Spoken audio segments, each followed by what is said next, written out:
আসসালামু আলাইকুম ওয়া রাহমাতুল্লাহি ওয়া বারাকাতুহু। আলহামদুলিল্লাহি ওয়া কাফা ওয়া সালামুন আলা ইবাদিহিল্লাযিনা ইসতাফা, আম্মা বা'দ। সম্মানিত দর্শক শ্রোতা, প্রিয় দিনী ভাই বোন, আশা করি আপনারা সকলে ভালো আছেন। আমিও আলহামদুলিল্লাহ ভালো আছি।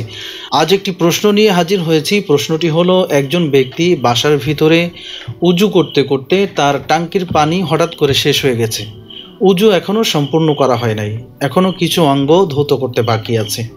এমত অবস্থায় ট্যাঙ্কির পানি শেষ হয়ে গেছে, আর ওই ব্যক্তি তখন ওই সময় মসজিদে চলে গেছে। তো মসজিদে যেতে যেতে যে অঙ্গগুলো বাসার ভিতরে ধৌত করছিল তার ওই অঙ্গগুলো শুকিয়ে গেছে।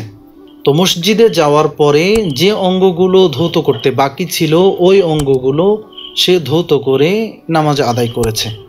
এখন জানার বিষয় হলো, পূর্বের ধোয়া অঙ্গগুলো শুকিয়ে যাওয়ার পর অবশিষ্ট অঙ্গগুলো ধৌত করলে উযু সহি হবে কিনা, এ বিষয় নিয়ে সংক্ষিপ্ত আকারে বিস্তারিত আলোচনা করার চেষ্টা করব। আমা তাওফীক ইল্লা বিল্লাহ।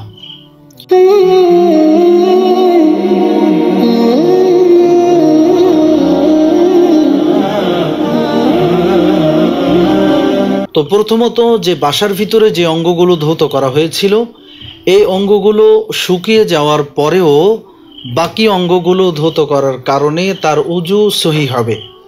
কেননা উযুর ভিতরে এক অঙ্গ শুকিয়ে যাওয়ার আগে আর এক অঙ্গ ধৌত করা সুন্নাত। আর যদি কোনো কারণে তা ছুটে যায় বা এরকমভাবে করতে সক্ষম না হয়, তাহলে তারপরেও তার উযু শুদ্ধ হয়ে যাবে। আশা করি আমরা সকলে বুঝতে পেরেছি। আল্লাহ সুবহানাহু ওয়া তাআলা আমাদের সকলকে আমল করার তৌফিক দান করুন। আমিন। ওয়া আখির দাওয়ানা আনিল হামদুলিল্লাহি রাব্বিল আলামিন। আসসালামু আলাইকুম ওয়া রাহমাতুল্লাহি ওয়া বারাকাতুহু।